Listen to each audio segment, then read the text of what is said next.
So siapa-siapa yang suka telur 3 suku masak, bukan setengah masak sebab ibu memang nak buat 3 suku masak. Ikut cara ni.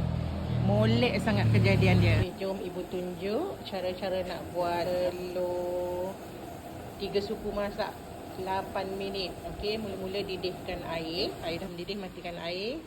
Masukkan telur. Okey, ni telur. Okey.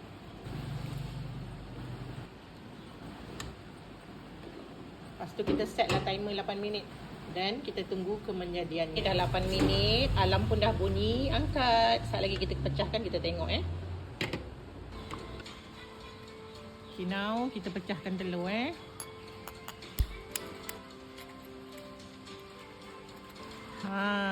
elok tak? Molek tak korang?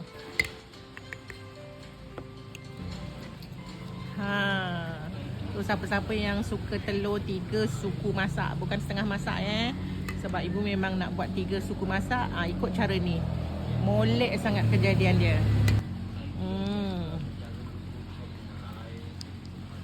Okey, jemput makan.